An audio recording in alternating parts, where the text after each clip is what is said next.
right, here is a back-to-back long weekend, 8 weeks out from my first 100 miler. Right now, my training plan, we are focusing on vert, not mileage. My mileage is holding about 75 miles a week, which physically has been really, really good for me. But with 17,000 feet in my race, definitely focusing on race-specific things, which is vert. It is pouring rain right now, but hey, that is what it is. It sucks. It might rain on race day, so you got to set that schedule and you got to go for it. It might slow me down a little bit, so I have 20 miles on the schedule, but more focused on getting 4,000 feet or so.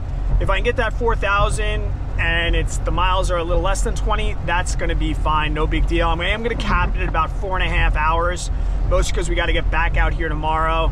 So more of a time-specific workout today, and you got to talk with your coach and whoever you're working with, or if you're self-coaching, and know that sometimes we have to be time-based and sometimes we're going to be a little mileage-based. Right now, I'm hitting about 14 to 15 hours per week. So that's really what I've been focused on growing over the last couple weeks as I've been building vert.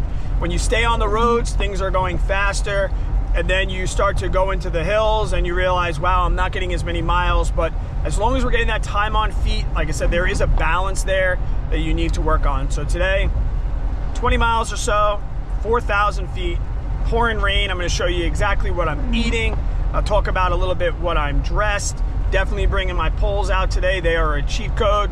Try and just make this about as educational as it can be and show you the pros and cons of really doing a back-to-back long weekend. For some more reference, I have 40 miles already on my legs this week, so we're going to be pushing the higher end of the 70s. 76 to 80 miles I think is a good goal for this week. But coming in, legs feel good. Did 12 yesterday in the rolling hills with about 1,000 feet. The week's going great. And if you are more curious on my training, I go live on this YouTube channel every Monday night, the Rest Day podcast, talk about training in the previous week and training leading up into next week. But back-to-back long weekend, something that comes up in that comment section a lot. So here we go. Let's kick some ass, take some names. Almost at 1,000 subscribers. Help me get there. Let's go. I think I'm at like 930 at the time I'm recording this. 930. Let's get 1,000. Let's go. All right, here we go. First, let's talk nutrition. One of the most important things about going on long runs. Long runs are not about the miles. It's about learning about your gear, learning about what food's good, bad, ugly. That's really, really the goal of long runs. So over the last 5 months, I'm on point, and you have to do what works best for you. For me, I eat on the 30 minutes. I have an interval on my watch. It beeps every 30 minutes. I try and take in 320 calories an hour. You have to figure out what interval works for you. Maybe you like to eat every 40 minutes. Maybe you like to eat on the hour. But you need to figure out how many calories that you need to consume every hour. I think 300 is pretty much going to be the higher end. I'm about 175 pounds, but after that, the body just can't process it, and you'll start to get some stomach distress. And speaking about stomach distress, a lot of the times it happens from caffeine. Don't over-caffeinate. And also carbohydrates. I know exactly where my body turns when I hit carbohydrates. For me, that's about 60 grams of carbs. If I stay at 50 an hour, I am good to go. If I get to 55, I'm like, ugh. If I get to 60, I'm in the woods. It's as simple as that. So what I found is I do these, all right, not sponsored, the Honey Stinger Energy Waffles. They just go down for me. I love them on 130 minute. And then I'm a Spring Awesome Sauce. This has 45 grams of carbs and 180 calories. These guys have 140 calories with 20 grams of carbs. So every half hour, I'm either taking this or this. That works for me. As far as hydration, I'm pretty much just a water guy. Right now in these temperatures, I can drink about a half a liter every single hour or so. And then I will put electrolytes in some of them. And right now, I'm still trying to figure out electrolytes.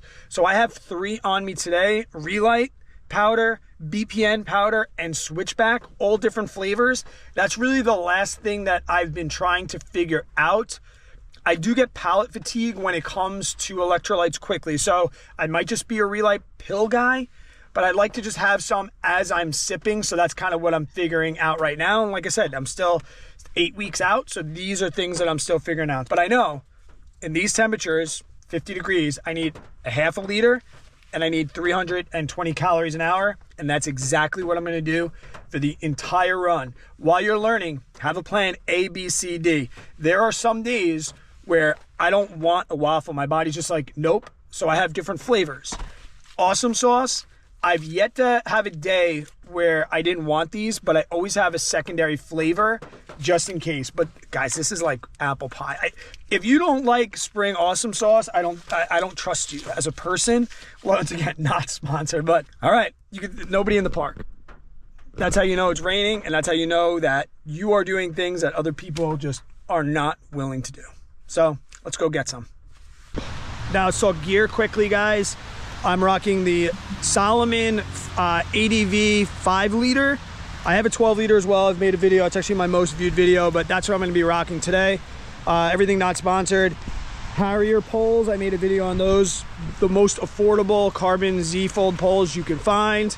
I'm wearing just a Nike rain jacket today. I have other jackets, but depending on the weather. I'm rocking the Hoka Challenger 7s.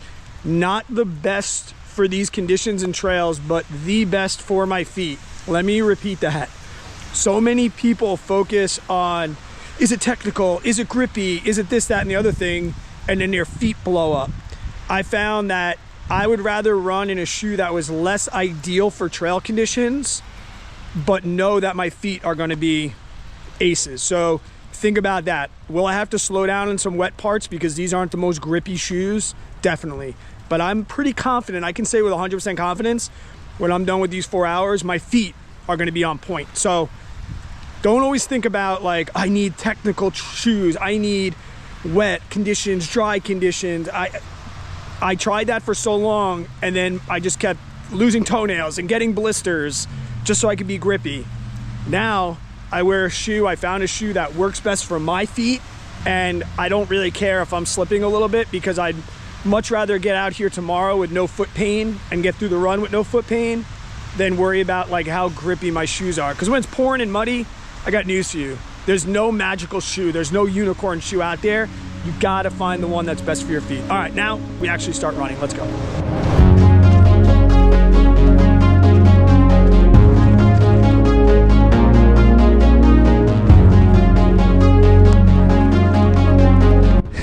So I'm 3 miles in, and I'm gonna be thinking about pros and cons of back-to-back weekends for you the entire run, and one just popped in my mind. Right now, guys, I feel incredible. I love the rain. It's warmer than it's been in months. There's people on the trails.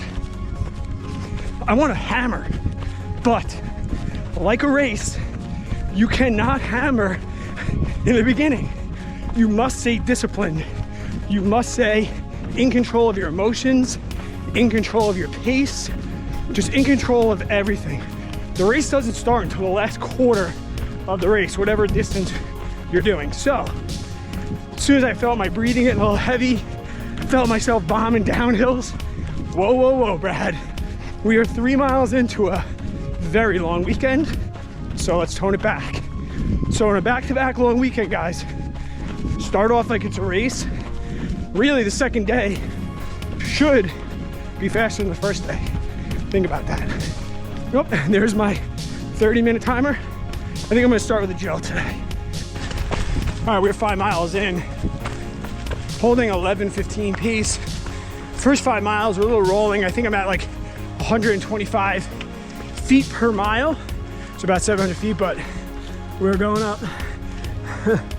So the back half, this next 4 mile stretch should get me a little over 1,000 feet, I'd say, but feeling good. Grinding one foot in front of the other. So I like the rain. And I also like there's no one on the trails. This is a pretty popular state park. So on a Saturday, if it was just warm and sunny, it'd be like a breast cancer walk out here. So it's kind of nice. Have the trails all to myself. I know that the only people that I'm gonna see out here are the people suffering with me, but yeah, let's go, baby. The grind continues.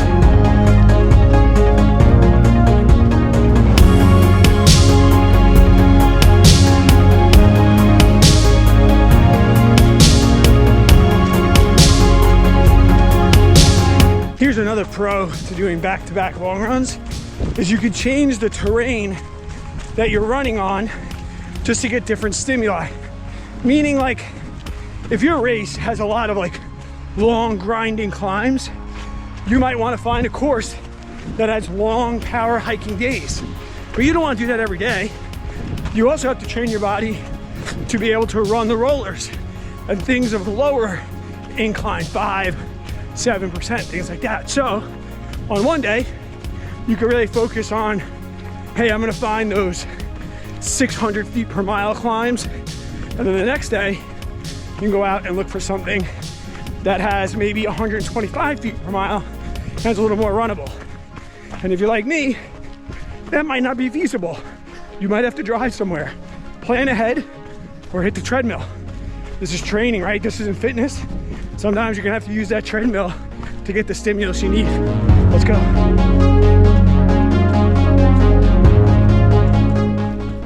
All right, we're 10 miles in. I'm about to come to a drop bag that I left. 11:37 pace, pretty happy with that. We're at 1,500 feet. Chose a route that was a little less vert than I thought, so we might have to switch the vert from yesterday to today and back in, but I should get at least 3,000 feet, which still doesn't suck. But yeah, hit the drop bag, refill all my nutrition, feeling good. Halfway home, let's go. Here's another benefit to running back-to-back long days. If you're doing a race like 100, you're gonna be running at night. You gotta train at night. You gotta get in the trails. You gotta get used to the headlamp. You gotta get used to the changing weather. Just get used to the darkness. So, if you just did one long run, it'd be hard to get all the stimulus that you need. But maybe today, I'll go out for a nice run in the early morning. Then I might plan my second day for midnight. Get out and go attack the night. That's where the killers come out. Man, am I glad I put another shirt in my drop bag. I wasn't cold, just wet. Remember before when I was saying I like the rain? Yeah, I'm a bit over it now. But just nice, more to put something dry on. I feel refreshed, kind of like I'm starting over again. So, I don't know, if you don't put clothes in your drop bag, consider it. This is really gonna be my dry shirt on the way home, but I just saw it in there and I was like, man, I kind of want to be dry, even if it's for 20 minutes because it's pouring. But I think I have other shirts and clothes in my car. I run, so if you run, you know there's a couple outfits sitting in your car. They're probably old, smelly, but they'll be dry. Oh yes, they will be dry.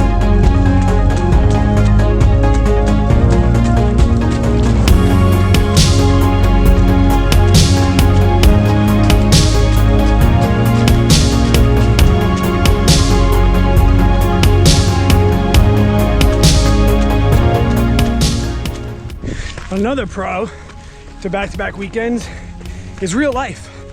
We're not all pro runners, right? We got jobs, families, wives, friends, whatever, other commitments. My wife just called me to remind me we got shit to do this afternoon and that I can't be messing around in the woods for 6 to 8 hours.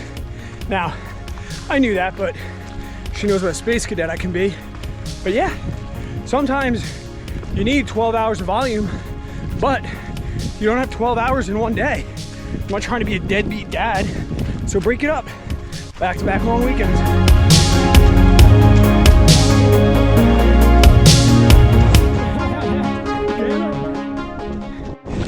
All right, 15 miles in. 5 miles to go, we can do that. Hopefully a little less than an hour. Should get me in under 4 hours for the day. Holding 11:37 pace. It's sloppy. That's definitely slowed the pace. Really can't take advantage of any downhills for it slipping and falling on my ass. But yeah, 5 more miles to go. Let's go. All right, day one of the books. Just got, we finished up at like 20 miles, about 3,000 feet, just under 4 hours, a little short as far as vert's concerned, but I'll make it up tomorrow. I guess that's another pro of a back-to-back weekend. If you don't reach all the goals you wanted for the one day, you can come out and knock it out again on the second day. But overall, great training day, especially in this mud and rain, but hopefully tomorrow we'll get some better weather. I don't check the weather until day of, so it doesn't get in my head, so fingers crossed for no rain tomorrow. I'll catch you guys tomorrow. All right, you can't see me because today's installment of back-to-backs is happening very early. It's 4 o'clock in the morning. Got a little bit of a drive up to the trails and then a long, busy day with the family. So, bed early last night, rise early today. Let's get some work done. Luckily, not raining today. Still pretty warm. I think it's in the mid 40s, but I have like a really tight time schedule. So I have mileage and elevation goals. Don't know if I'm going to be able to hit them in the morning session. I might have to come back out tonight, but family first. I got my daughter's lacrosse practice in the AM. Then she has a gymnastics competition. We got a birthday party in there. It's one of those days, so that's why I'm up before dawn. Got to be realistic if you have a real life. You have to be realistic. Yes, I would love to say I'm going to stay out here and get 15 miles and 3,500 feet. It just might not happen. So let me go. We'll catch back, and then maybe we'll have to come back and dominate again tonight. Slow going right now. Slow going in the dark. Especially when it's big and rocky, and yeah, going slow. Not gonna get many miles today, but we're going up. That's for damn sure. All right, we are 5 miles in. It's starting to get a little bit lighter in the sky, which is always nice. I've actually seen a couple people out on the trail today. I was the first one in the parking lot, but that's to be expected. Slow going, I'm at like 1830 pace, but I already have 1,500 feet for these 5 miles. So 300 feet per mile. It's a lot of up today. So that's to be expected, but sometimes, I'm grinding right now. Sometimes you need those days where you just grind uphill, use different muscles. For me, grinding uphill hits me mentally. Just like going so slow. Feel like you're just failing by going so slow, but that's not the case. You know, it's all part of the race. My buddy Ryan says he's showing up at the trail in a little while, so we might even get some company for the last hour or so, but I don't know what you can see. But just listen.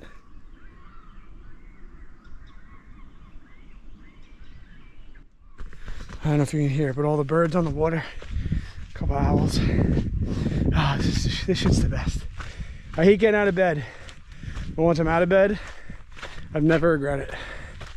Ah.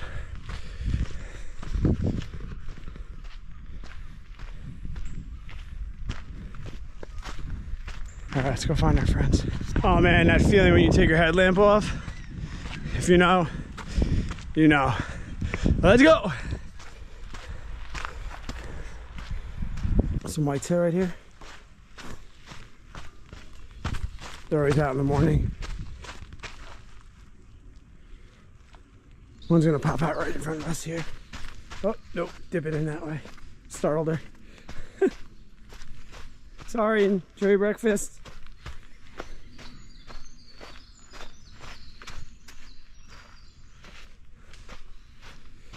They're so fast.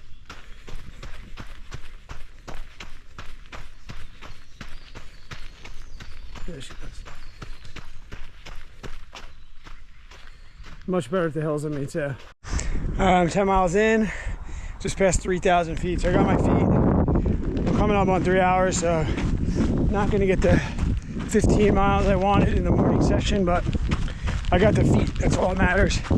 I just passed 10,000 feet for the week. And that's the first time I've ever done that. Not in a race. I mean, just in training, but really proud of the effort the last 2 days. And I'll get outside on the flats later, clean up the rest of the mileage. Really, it's important to me to get my weekly mileage as well as my vert and my time goal. So yeah, closing up this run right now. Probably about another 15-20 minutes. And then we'll be back out on the roads later this afternoon, probably this evening after my kids go to bed, to wrap up the rest of the week. All right, part 2 of Sunday. It's a little afternoon. Did lacrosse practice, cleaned up the house, did some chores. I am in shorts and a t-shirt for the first time in 2024. That's awesome. So I'm on the road right now. Gonna be cleaning up the rest of this week's miles. Gonna go out for about 7 or 8 right now. Should get me right where I need to be. Let's go, baby. So I just passed the most miles I've ever ran in a week. Just passed 75 miles. One more to go coming up. I think I'm gonna blast a mile. I haven't really tested a mile in a while. Let's see how it goes after 10,000 feet of climbing and the most miles I've ever ran. Let's see. Maybe we can break 7 minutes. Let's find out. 6:26 into the wind. I think my PR is 6:15, so I'll take it. Yeah, getting fitter at the end of a long week. Let's go, baby. Run number 2 for Sunday in the books. Just topped off my biggest week ever. Most mileage, 76. Most feet, definitely over 10K. And I just put an exclamation point on it by just finishing 8 miles at 7:45 pace. Whew. Let's go, baby. Feeling good. Feeling real good physically. Mentally, 75%, but hope you guys are out there attacking the shit out of your goals. Got some, right? Spring is here. Shorts and a t-shirt for the first time in 2024. Love it. Have a great week, guys. Rest day tomorrow, I need it. All right, the weekend is in the books. I just got back a little while ago, did 8 more miles to finish my biggest week ever.